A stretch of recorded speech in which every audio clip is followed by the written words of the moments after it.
Banji Vakorja. Hi everyone, Eimear Burke here. Welcome to another Fireside Chat, and this is Fireside Chat 162, where I'm in conversation with a member of the Order of Bards, Ovates and Druids. And as is customary, I begin with a prayer for peace. Gamara Shiakon of Fudna Krinya, Gamara Shiakon in our Jaili agus in our Jirha.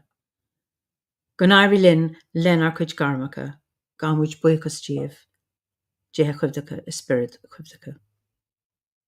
May peace prevail on earth. May peace prevail in our homes and in our countries. May our missions be accomplished. We thank you, guardian spirits and guardian deities, for peace. As the fever of day calms towards twilight, may all that is strained in us come to ease. We pray for all those who suffered violence today. May an unexpected serenity surprise them. For those who risk their lives each day for peace, may their hearts glimpse providence at the heart of history. That those who make riches from violence and war might hear in their dreams the cries of the lost. That we might see through our fear of each other a new vision to heal our fatal attraction to aggression. That those who enjoy the privilege of peace might not forget their tormented brothers and sisters. That the wolf might lie down with the lamb, that our swords be beaten into ploughshares, and no hurt or harm be done anywhere along the Holy Mountain, with thanks to John O'Donoghue. So you're all very, very welcome, and let me see where you're all from. High River in Canada, County Louth, lovely Kiev, wow. Sunny Pacific, Northwest USA, Sweden, lovely. Slough, Texas, great. Don't know what the weather's like there. It's kind of dull here, but warm actually. It was 17 degrees yesterday. Sunny Calgary. Oh, so it's Utah, lovely. Italy, ciao. Sunny Auckland. Wow. Hertfordshire. Again, New Zealand. Wonderful to see you all. Great. So we are going to the UK to meet this evening's guest, and we're going to Glastonbury. So I'd like to introduce to you Talia Brown. You're so welcome, Talia. Thank you. Welcome, Eimear. Yes, it's lovely to be here by the fireside. Yes, and Glastonbury is such a special place for the order. So I'm always interested in. I know I have my own impressions of Glastonbury, and I assume people, when they go to Glastonbury, have their own impressions. And I'm always interested in what's it like for the insider or the local person. And I don't know, were you born there, you brought up there, or is this something you've done as an adult? So just tell us a little bit about that. Okay, so I came to Glastonbury in 1990. I was looking to go to Dorset, but ended up in Glastonbury. So I've been here, that's nearly 34 years. It's changed a lot in that time.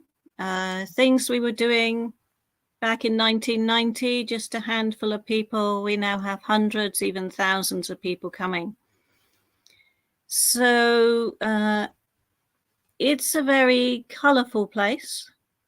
There are lots of creative people here, but we have this beautiful, mystical, liminal landscape because we're on the edge of the marshes.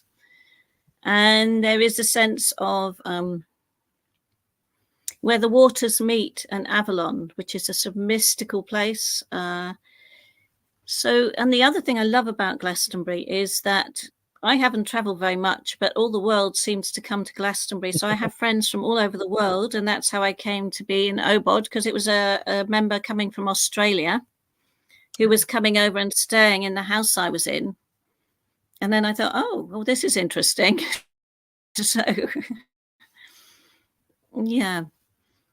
But so it can be quite a difficult place. Okay, go on. Yeah. It's certainly a place of transformation. So if you're centered on your spiritual path, you have to find your own way.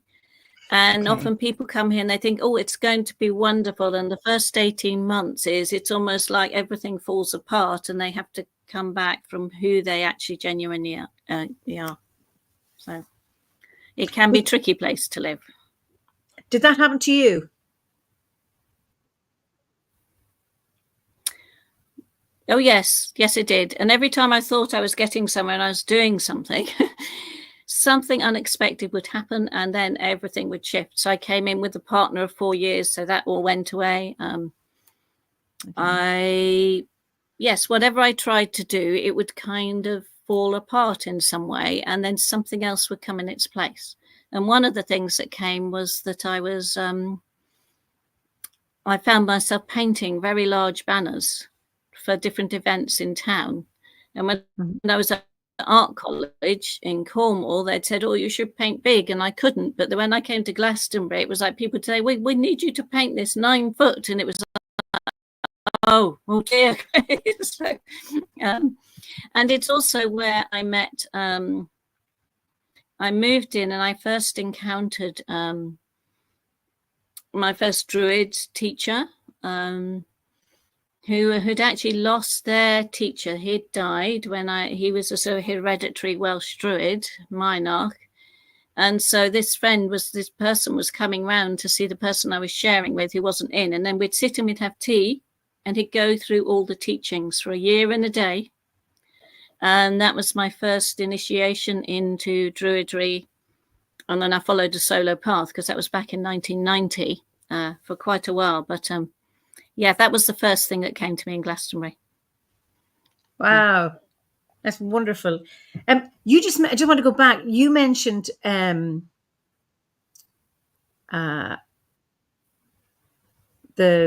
two rivers, the rivers of Avalon meeting. What are the rivers? I know there's the Brew. Is there another river? There's not really. The Brew has been altered basically, so by the monks in medieval times. So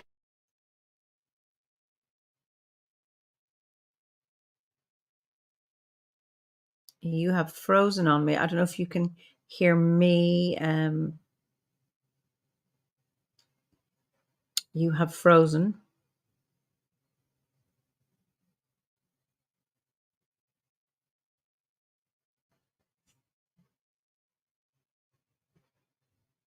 No, you have frozen.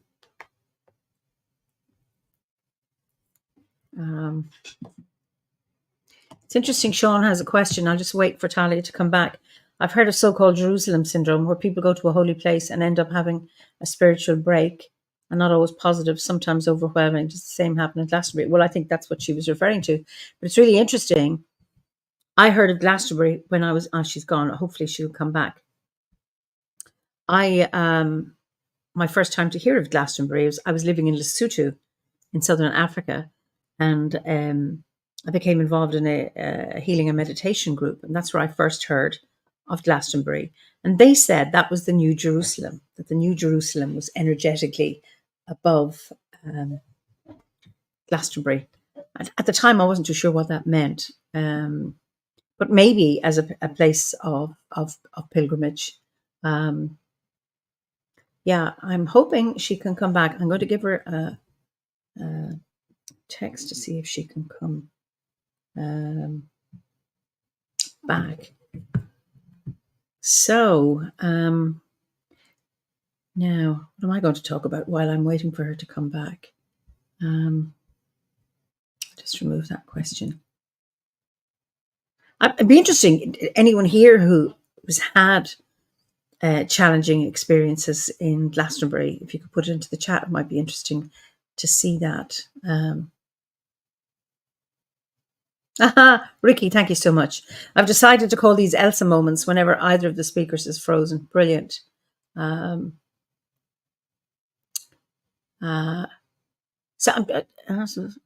if anyone has had a challenging experience in Glastonbury, it would be nice to but people still saying hello. Switzerland, California, there's London, of course. Yeah, Gabriella says, I've noticed Glastonbury amplifies whatever you feel at the time.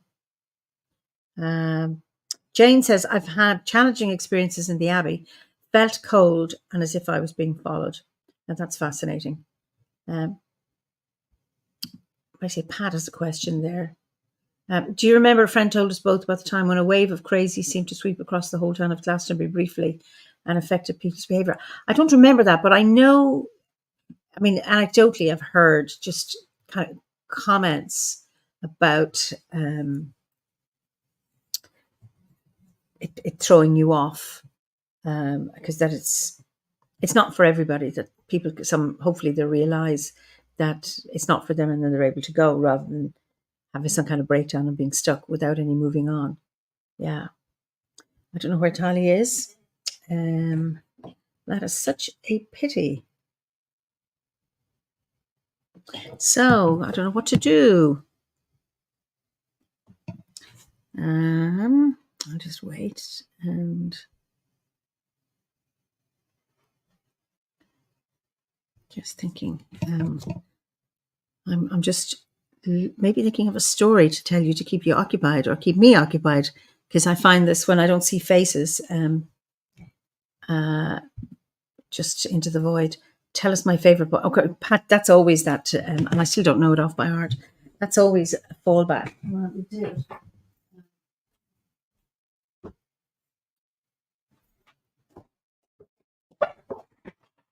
I learn stories off by heart and remember them, but then if my harp was tuned up, I'd have played a tune. Denise said, I had a Thor. I had on the tour in Glastonbury. Always good to hear. Okay, so this is a poem called Aristotle, Howardian Ethics of the Mean after Nicomachus, with thanks to Cormac MacArt. So this is probably my favourite poem. This was a poem of Howard's when he published a book in the last 6 weeks, two books in the last week of his life. And he went into hospital for a procedure. And what did he do? He brought in a little book by Nicomachus. Nicomachus was Aristotle's son. And it was about Aristotelian ethics, the kind of thing you read in hospital while you're waiting for a procedure, of course. So anyway, this is what moved him. Or that was what moved him to write this poem. Choose to do that which brings you towards the virtue of your being. Do not seek what you cannot know. Do not dwell in what cannot change. Talia's back now. If your nature be as rock, move down, go deep. If your nature be as fire, move up, flame with spark. If your nature be as water, move around, meander. If your nature be as air, expand, fill every corner unseen. Welcome back, Talia. Stir your cauldron full with pleasure, sorrow, pain, and joy. Learn the difficult craft of choice. Make your way of being a work of art, not too much or too little of any one tint. A finished work of art needs nothing taken away. At it. Choose when to be full with pleasure. Choose when to be sure of sorrow. Choose when to grow through pain. Choose when to wallow in joy. Search for the excellence of your being. So easy to have feelings, given out too much or too little. So difficult to find the centre of a circle. So difficult to change a habit to virtue. To straighten a bent willow wand, curve it beyond the mean. Anyone can be angry. This is easy. So difficult with the right person, to the right extent, at the right time, with the right motive, in the right way. This is not easy. Choose to do what brings you towards the virtue of your being. Do not seek what you cannot know. Do not dwell on what cannot change. Seek to be not too little nor too much. Climb the steep path. Stoop to the wind. Navigate the mists towards the virtue of your being. So, we were just talking, Talia, when you went when you went through the veil. Just a number of people I was asking if other people had experiences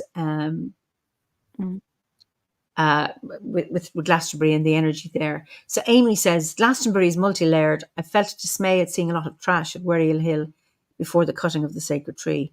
And the bed and breakfast host just said, the shadow is darkest where the light is strongest. And then Ishfaq, I think you live in Bristol, do you? I moved to Glastonbury but found it difficult. But with my rebirth, I will try to return to the promised land.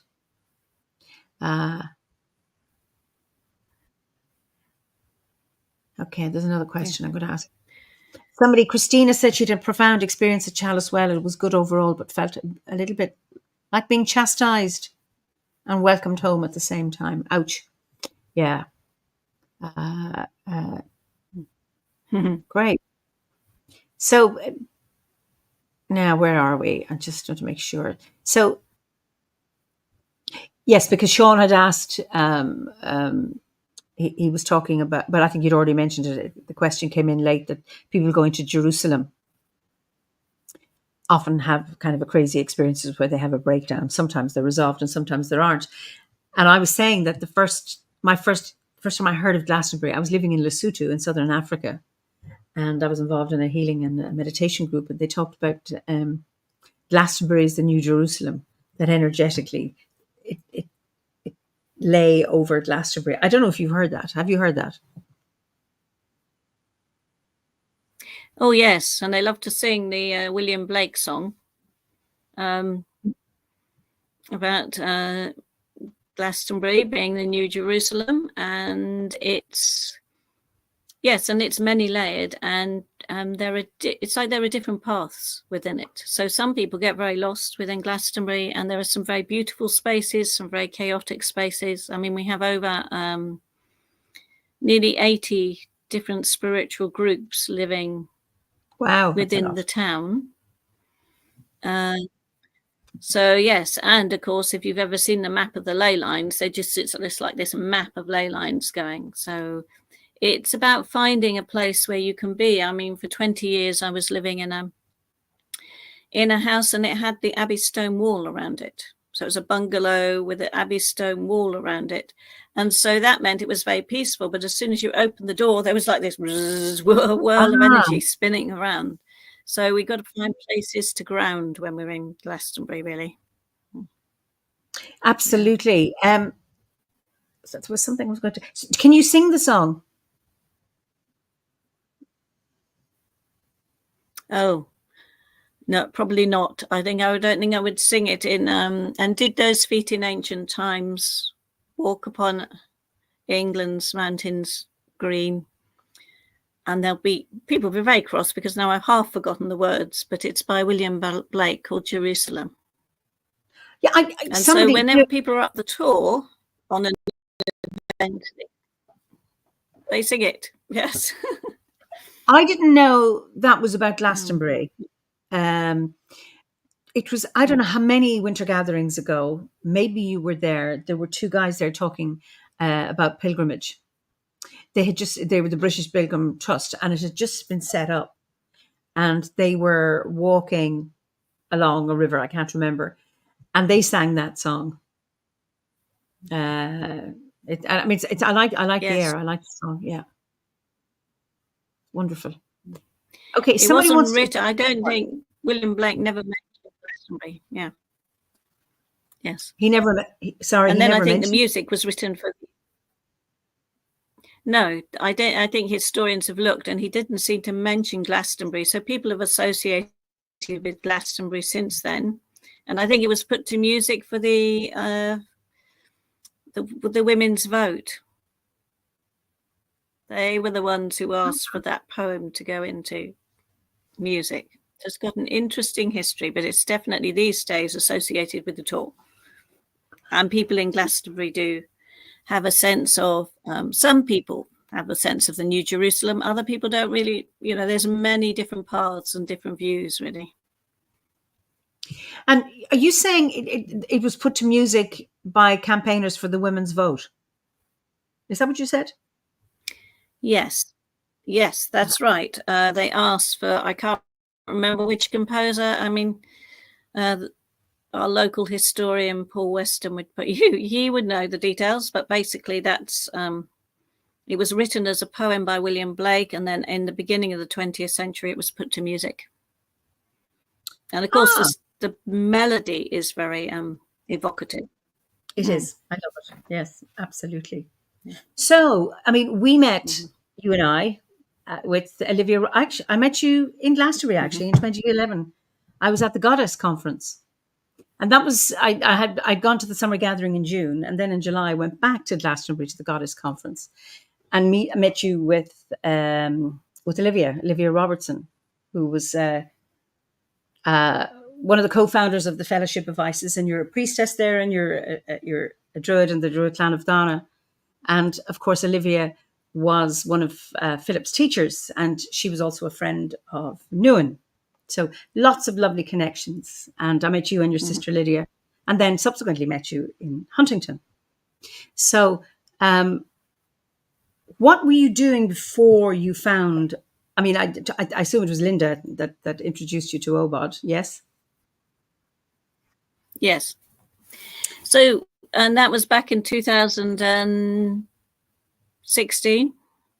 Okay. So I met, so in 2010, I joined the Fellowship of Isis, was ordained by Olivia. Same here. And 2012, I joined the Druid clan of Dana. Yeah. Same here. Because it was founded on the hearth of the goddess. Yes. Yeah, which was very, and also I love the Dana and the Tuatha De Danann.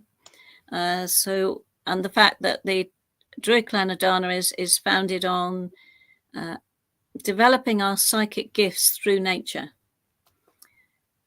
So that was really where I, and it was on that journey,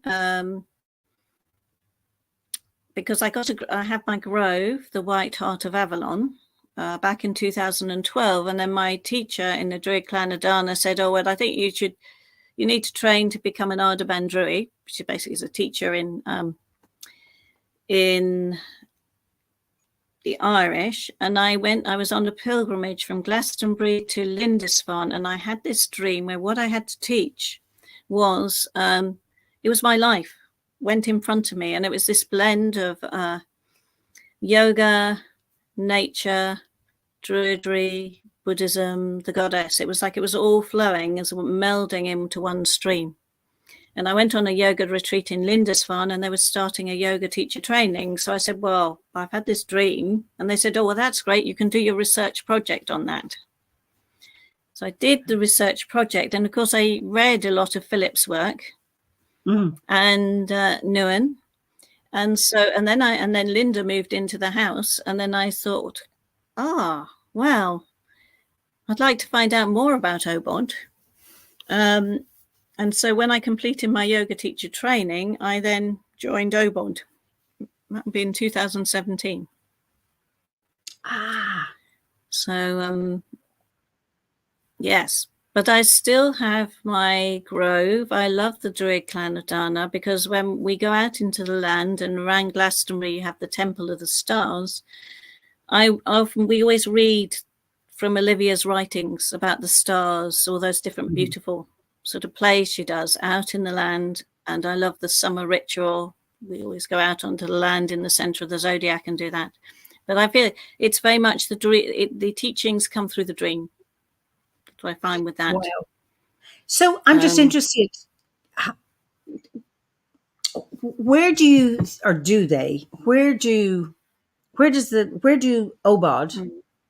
Obod meet with the Druid clan of Dana for you? Or do they meet? Well, they do, actually. They sort of overlay in a way. There are great similarities. And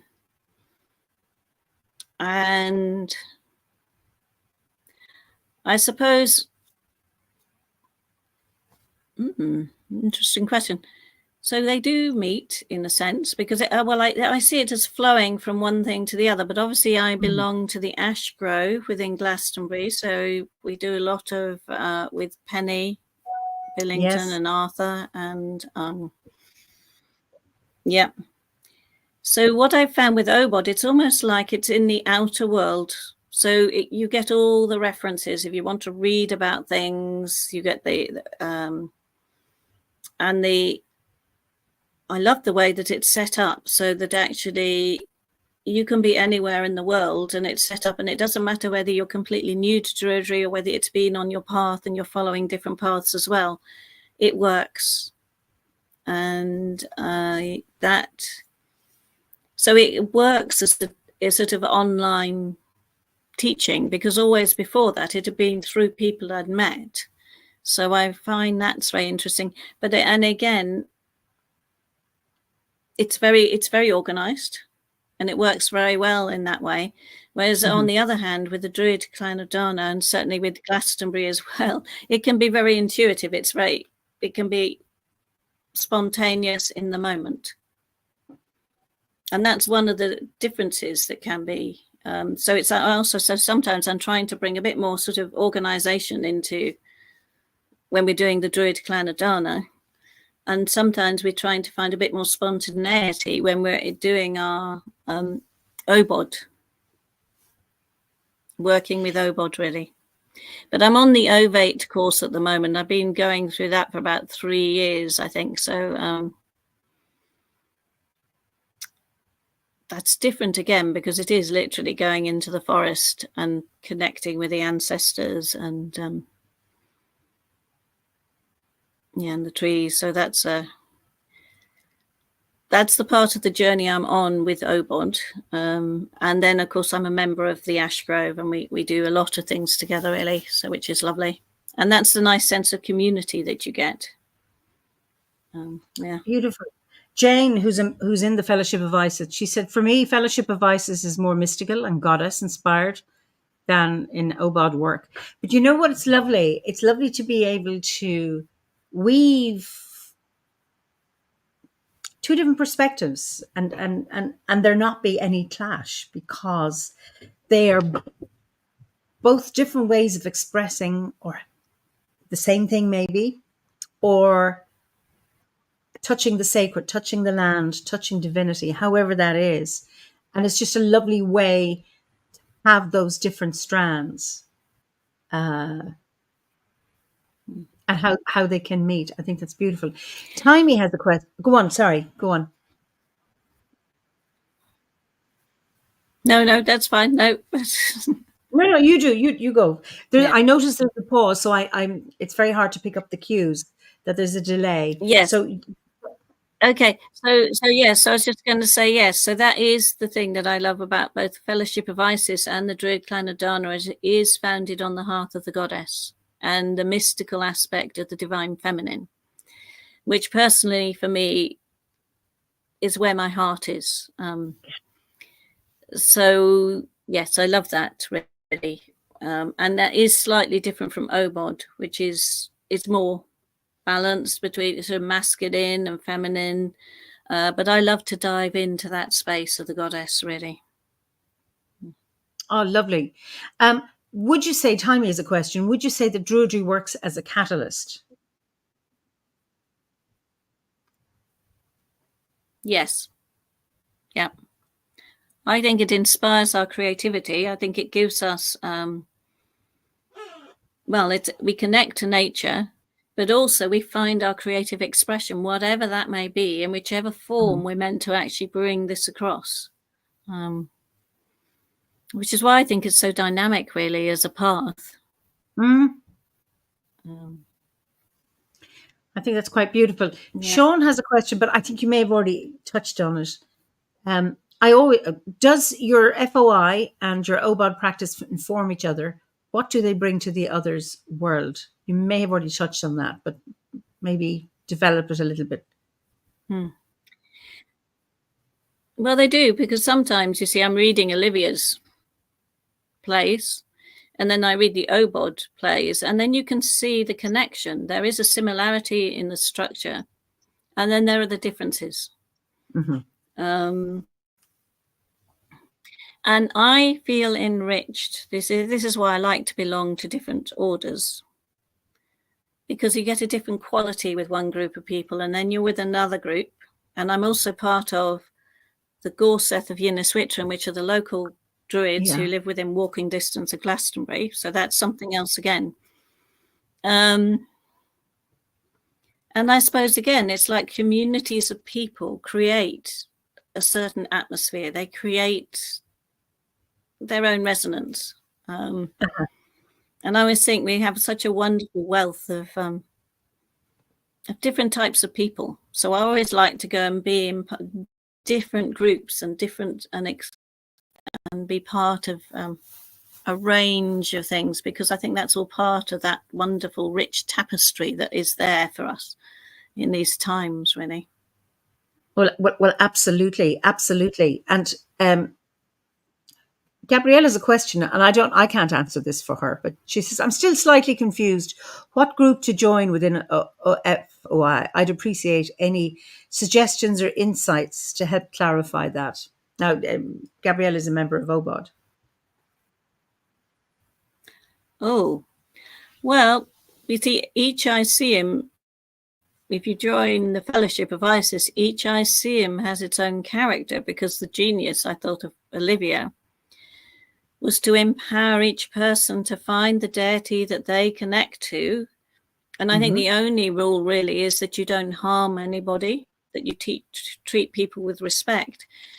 So then each of the Iceums can be completely different. They've got different goddesses, different deities. And then if you love nature, and I did, you see, even for me, connecting with nature has always been throughout my life really important, then that's where the Druid clan of Dana comes in, because it's literally about, we do our ceremonies outside and connecting, awakening our awareness through the connection to nature. And then I think there's the Tara, the Order of Tara, which is if you particularly want to campaign for saving the trees, certain ecological sort of projects, then there's also the Order of Tara, isn't there? So I think, again, it's very intuitive. So it's where you're drawn to, the people you meet. You suddenly meet somebody and they happen to belong to this group, and then it's like, this is the thread to follow. Now, I think that's interesting. What you say is that thread you can grasp through meeting somebody. I think that's because I think it's, if you're looking at something online, it can be quite difficult. Where I met Olivia physically, I met her and she invited me to Huntington, and that's how that started. And I joined in 2010 too, and joined the Druid clan of Dana in 2012, just like you. It's really interesting. And I was ordained in 2011. Amazing! Yes. Well, yes. So, go on. Yeah, well, you see, because she was coming each year to the Goddess Conference.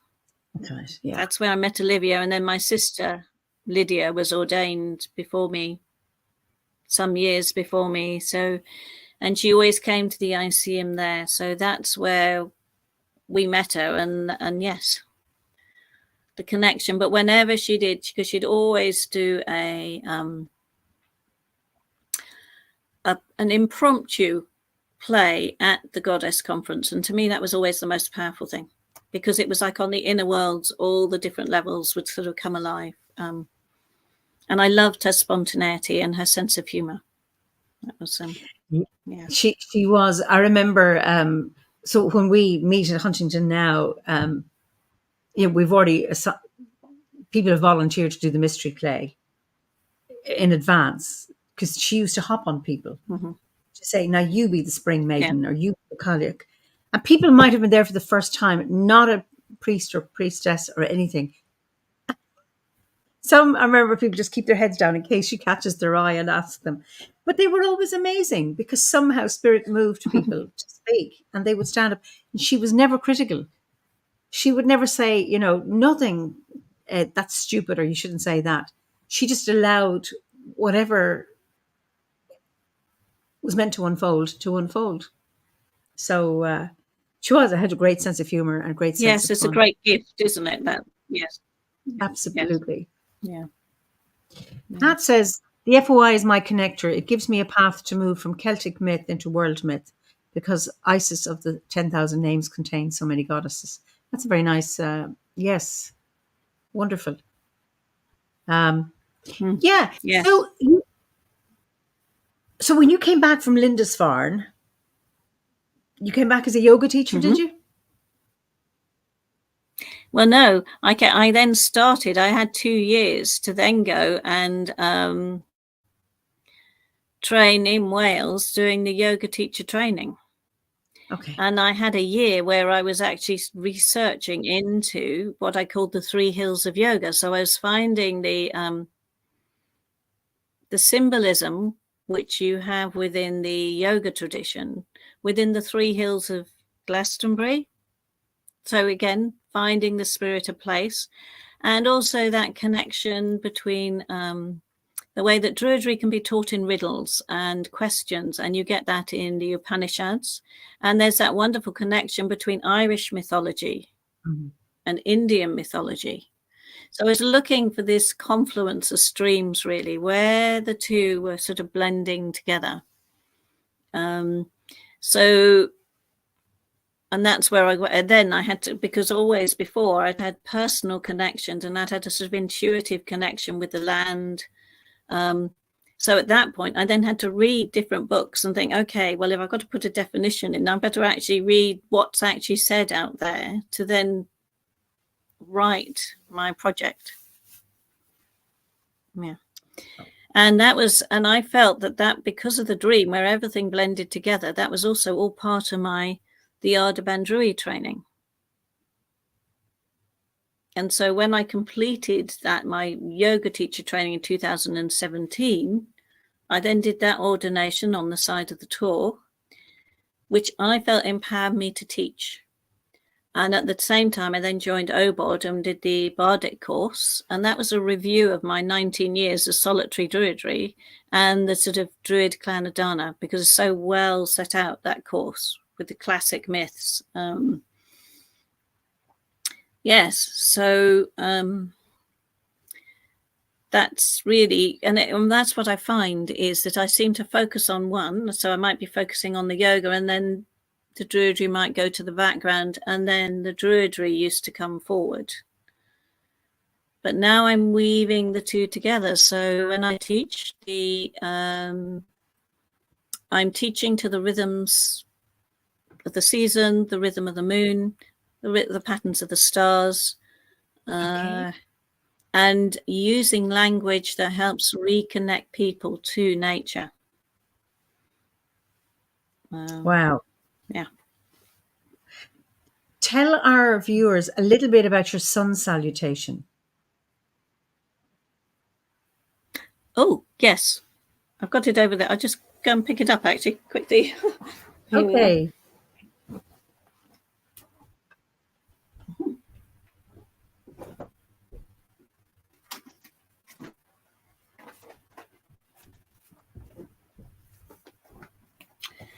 So here we are, sun salutation. So basically, I was halfway through the yoga teacher training, and I had to go and stay in Wales as well, up in the mountains in Wales, which is where this ashram is. And I had to do sun salutations. We had to practice every day, and I just got whiplash and tore muscle in my back. So then it was like, oh, well, if I want to stay on the course, so then I had to work out the most simple movements that I could do, which were the essence of the sun salutation. And one of the ways I did this was to come up with almost a poem of a sun salutation. And now I teach different gentle variations with some of my students who maybe can't bend up and down and do the full variation. And also I felt that this is more of a feminine variation. So I could read you the oh, good, I've got my glasses. That's good. I'll read you this, and it came to me whilst I was doing this. So I used to do a very simple variation, and I would say, salute to the sun. I feel the earth at my feet. I bring my hands to my heart to salute the sun. I raise my arms opening to the golden light of the sun. As I bow down to the sun, I embrace the earth that welcomes me home. Balancing between earth and sky, offer my heart to the sun. I bring the light of the sun to my heart as I stretch like a cat. I embrace the earth to commune with the Sphinx, the timeless one. I rise like a cobra to greet a new day. I caress the earth as I curl like a cat.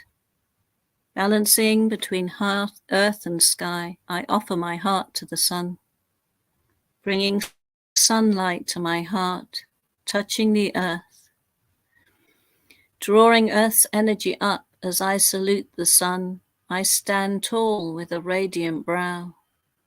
I bring the heart of the sun to the light of my heart, giving thanks for the day. So that really became my main practice when I had to do some very simple movements.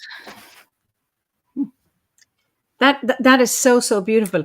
Amy says there's a moon salutation that is more yin feminine, but it's interesting because we often, many cultures, associate the moon as feminine and the sun as masculine. Then there are other cultures where it's the other way around. Are you familiar with the moon salutation? The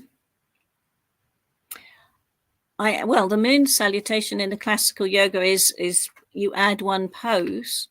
I do a full moon flow, but we actually I add other movements into it. So we always do a full moon Chandira Namaskara, which Chandra is the moon. I'm not necessarily, if there's a poem, I may not have seen it, so I'd be very interested to see it, because we always have to do a full moon flow, and I have different versions now because I got if I have students who actually can't bend on their knees or put pressure on their knees, then we have a standing version. But it's also one that we can actually do if we happen to be lucky and the moon's out, and you can go outside in the garden and do that under the light of the moon. So you're bringing that silver light of the moon around you. But I may not have seen that, but I'd be very interested to see it if there's a link. Now, did you write that sun salutation? I wrote the words, yes. Well, maybe I think Amy was referring to the salutation. I don't know if she's referring to a poem. Maybe you can write that too. It was beautiful what you wrote. Well, that's true, because I could actually, because the movements and the words that I use when I'm teaching people. So I probably need to write down my moon salutation, which we actually do pretty much every full moon. Yes. Oh, that is so beautiful. How we're coming to the end of our public time. We're soon going to go on to onto the hearth in a few minutes. But how has Druidry supported you in your life?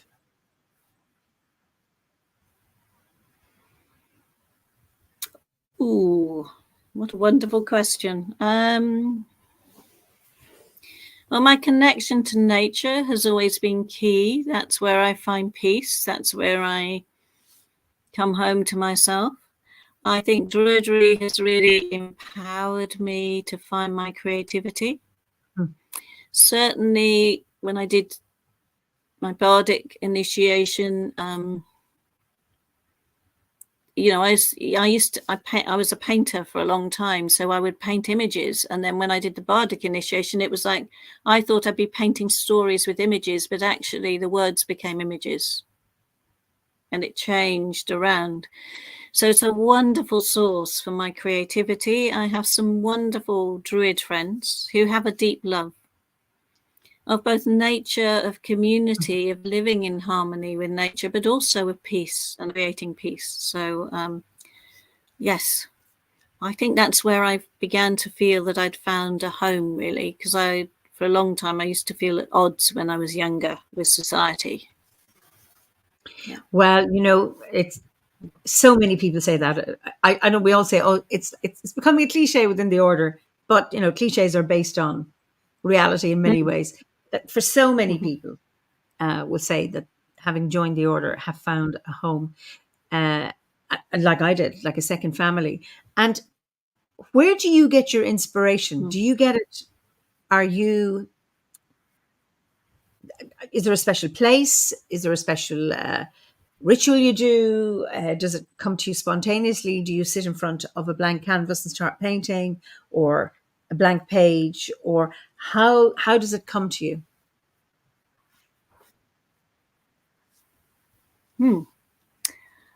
Well, it comes from different sources, really. I mean, it might come when I'm going for a walk, when I'm outside. I think it nearly always comes when I drop into a place, almost like a meditative place. Okay. And sometimes I use sound, and certainly the Awen or the Om, any of the sounds actually then open up that flow of inspiration. And sometimes it takes you by surprise because suddenly there it is. Yeah. Brilliant. Okay. It's been just so lovely chatting to you. So we're going to go over to the hearth now. And I've been lots of reaction to your poem. Just absolutely beautiful. So I'm going to let you say good night. And okay, well, good night. It's been lovely chatting to you. So just before we get, Sandy says, I loved the salutation to the sun. Thank you for a wonderful chat. I always lose where to find you on the hearth. Not very good swapping it. We'll say good night. Look for live. Tune in. You'll find it if you go down on the menu. Anyway, I will see you on the other side, Talia. So thank you all so much for joining us this evening. And it's nice to, there is a live tab if you look at it, or I'll create it again if it's not there, because I did check it. I will see you in 2 weeks' time. So in the meantime, be well. We're still in Samhain in Ireland. Samhain lasts for the whole month of November, because that's what it means. So as we continue to journey into the dark time of the year and in the darkness, may you be nourished, may you be held in that darkness, in that stillness, and may you rest. So until we meet again, Slán go fóill.